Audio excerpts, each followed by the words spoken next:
Bueno, mila esker, Pilar. Ongi etorri guztioi, egunon. Pilarek esan duen bezala, enpresarian azokaren 6. edizioa dugu gaurkoa, eta berak ere aipatu ditu babesle nagusiak, baina nik ere eskertu nahi dut gurekin batera bidaide izatea, Gipuzkoako Diputazioaren Foru Aldundiaren kasuan hasieratik, proiektuaren hasieratik, eta gero Hernaniko Udala, Esprit taldea, Laboral Kutxa eta Orona Fundazioa. Eskerrak mila esker guztioi, eta espero dezagun datozen urteotan ere elkarlanean aritzeko aukera izatea. Enpresarian azokaren 6. edizioa dugu gaurkoa, eta bai Euskari Elkartean 2010ean hasi ginen proiektu honen inguruan lehendabiziko urratsak ematen, alo sozioekonomikoaren beste espazio bat irabazi nahi genuelako euskararentzat. Dakizuen bezala, oraindik ere erdera da nagusi alor honetan, eta horregatik beharrezkotzat jo genuen gabezia hori nolabait estaltzea, ez? Eta euskara baliatzen duten enpresetako profesionalek elkar ezagutzeko, elkarlana sustatzeko, hitz egiteko, eztabaidatzeko eta proiektuak inkluso abiatzeko eta partekatzeko baliabide berri bat sortzea. Azken finean, nahi duguna da, enpresa munduan euskaraz aritzeko eremu eroso bat sortzea eta garatzea. Eta 2010etik jardunaldiak antolatu ditugu, azokak, foroak, telebista saioak ere antolatu ditugu enpresarian proiektu honen barruan, enpresen eta profesionalen beharrei erantzuteko. Hori da gako bat proiektu honetan, ez? Enpresen eta profesionalen interesekoak diren gaiak lantzen ditugulako, baina euskeraz lantzen ditugu. Urte hauetan, krisialdiari aurre egiteko formulez aritu gara, garapen jasangarrirako helburuen aplikazioaz, pertsonen kudeaketaz, digitalizazioaz, eraldaketarako erronkez, ekintzailetzaz, enpresen finantziazioaz eta abar luze batez aritu gara urte hauetan guztietan. Gaurkoan, pertsonen ongizatea eta industria adimenduna izango ditugu hizpide, eta gaiak alderdi ugari ditu eta guk batzuk aukeratu ditugu, ez? Erronka handia baita guztiei behar bezala heltzea. Orduan horregatik lan munduaren etorkizunaren inguruan hausnartuko dugu bereziki gaiak dioen bezala industria adimendunean egiten ari diren aurrepausuen eta pertsonen ongizatearen arteko oreka zein den aztertuz. Hainbat galdera planteatuko diegu gaurko gonbidatuei eta, horien artean ere nola ez, euskarak ze leku duen galdetuko diegu. Beraz, espero dezagun gaurko enpresarian azokau jardunaldi hau emankorra izatea, oparoa izatea guztiontzat, eta ea gure ongizaterako giltzarri batzuk identifikatzeko gai garen goizean zehar. Mila esker guztioi. Eskerrik asko, Robert. Euskeraz lan egiten duzuen profesionalen elkargunea da, edo euskeraz beren zerbitzuak garatu nahi dituzuen profesionalen elkargunea ere bada, eta hori esanguratsua da. Esan bezala, urtez urte, hainbat bidaideren laguntzari esker posible da hau aurrera ateratzea, Hernaniko Udala da hoietako bat, gaur haizea eta guzti jarri digu, goxo-goxo egon gaitezen. Eskerrik asko, eta nahi duzunean, Xabier Lertxundi alkatea. Ikusteko, ze nolako garantzia ematen joan ekimen honi. Usted, nahi tokatu zaiten, alkate modun tokatu zaiten edizio desberdinetan otea berdin hasten detela, hitzartzea eta da placer bat dela sarrera ematea enpresarian edizio tokatzen den edizio hori. Baina eske ez da esateko modu bat edo esate hutsa bat, benetan niretza placer bat dela enpresarian bezalako arnasgune bat hemen Hernanin egitea, ez? Hortaz, ongi etorriak denak Hernanira. Zergatik, argi gelditzen zaigulako, askotan zalantzan jartzen den arren, lehiakortasuna ez datorrela kontrajarria euskera erabiltzalekin lan munduan, eta justu gaina aurten izango dugun tematika pertsonen ongizatearekin ere ez.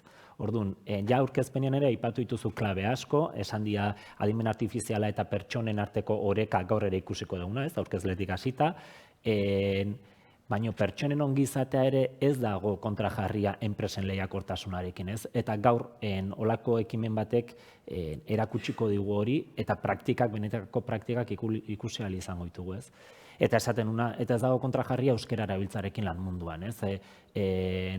Zerbait importantea balin bada, hemen gauden guztiontzat, gure hizkuntzan lan egitearena da, ez? Eta argi daukaguna da, euskara normalizatu ez dela normalizatuko, enpresa munduan erabiltzen hasten ez bagea, ez?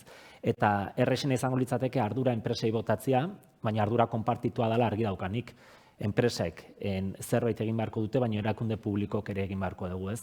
Eta euskararen sustapena, euskararen erabilera ez da euskara sailetik edo euskara departamentutik egin beharreko kontua, bada zehar lerro bat erakunde publikok erabili behar duguna, lan egin euskal munduko eragilekin edo lan egin industria munduko enpresekin edo hirugarren sektoreko enpresekin. Ez da, lan munduan ere instituzio publikoek bultzatu behar deula euskara eta gero ni hasi behar gela enpresekin komunikazioiek euskaraz izaten.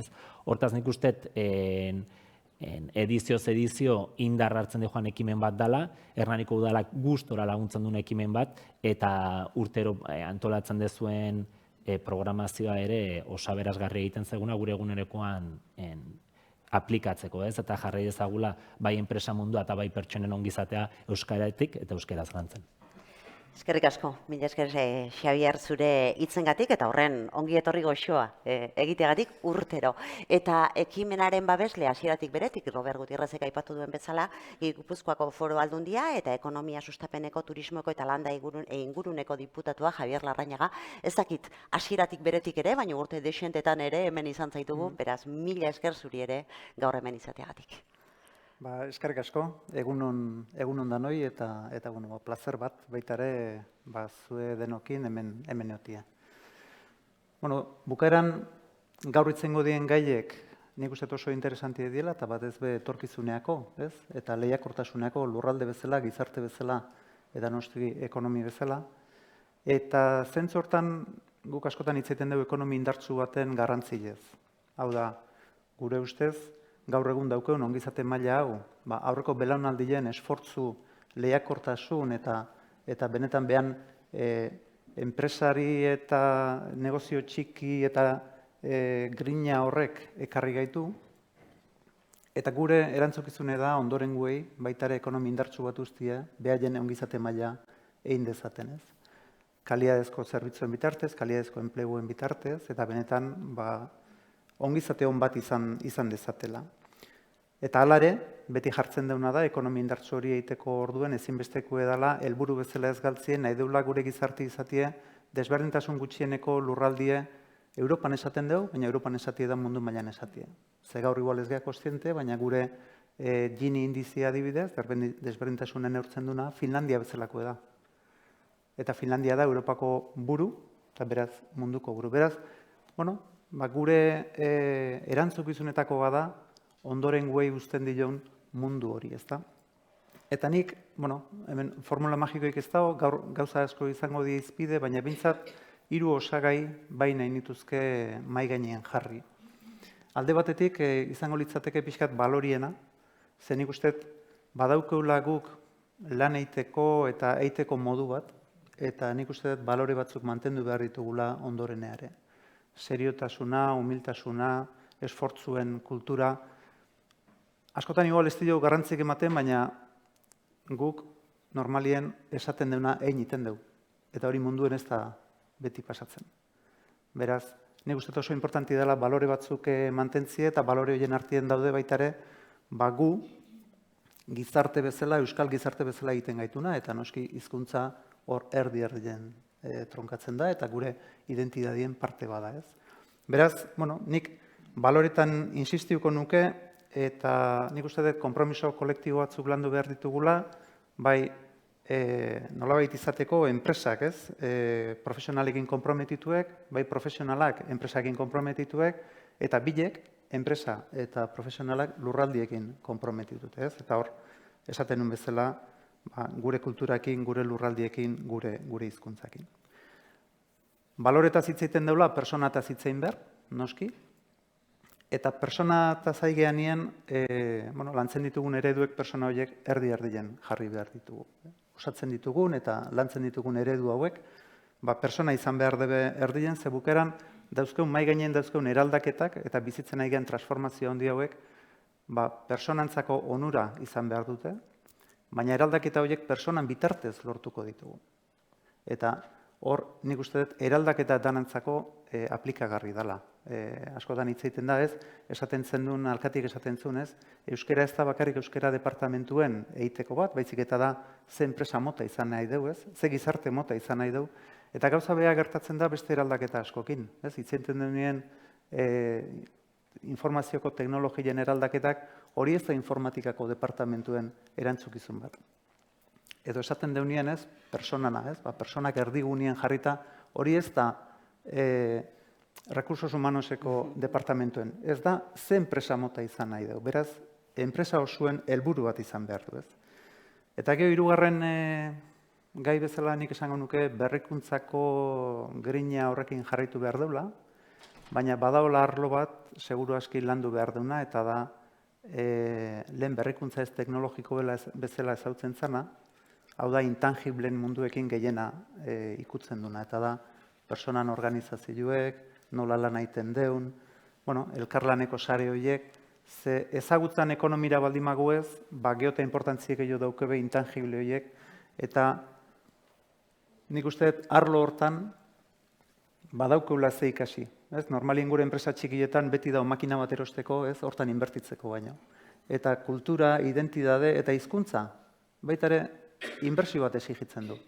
Baina horrek bukaeran amoldatuko du ze tipotako enpresa izaten gehan. Beraz, intangiblek geo eta garrantzia handi jo daukebela uste deu, eta beraz, behaientzako denbora eta inbertsio baitare gorde behar deula. Orokorrien, mai gainen dauzkeun eraldaketa hoedanak inklusibo izateko eta inor atzien ez usteko. Bukatzeko esan, gure ustez eraldaketa hauek elkarlanien landu behar diela, hori da bintzak gure bokazioa, eta hortan martxan jarri genitun, etorkizuna eraikiz, dauzko beste programak elkarrekinenak, inorratzien ez usteko, etorkizuneko enpleguei buruzko zintanka, lantalde ezberdinak jarri ditugu, iruitzezakulako bakarrik, aurre inezin dien eraldaketak ditugula. Ez persona bezala, ez enpresa bezala, ez gizarte bezala, eta oindik eta gutxi jogu instituzio bezala. Beraz, seguru nao, gaur mai gainen jartzen dien gauzak, gaur mai gaineratzen dien, erronkak, eta horien artien aipatutako eraldaketa horietako batzuk izango die, guk 3 osagai aipatu ditugu, beste osagai gehiago izango die, baina dudaik ez dauket, aberasgarri izango dela eta danoi launduko digula bintzat, hausnarketa horiek partekatzen, eta etorkizuneko bide hori elkarlaneko klabien egiten. Beraz, eskerrik asko denoi. Eskerrik asko zuei, mila esker, Hiruroi, Robert, Xavier, lehen hitzartze honetan hainbat gako ere uzten hasteagatik, ondoren jarraituko dugu eta goiz osoan biltzen. Mila esker, txalo eginez agurtuko ditugu.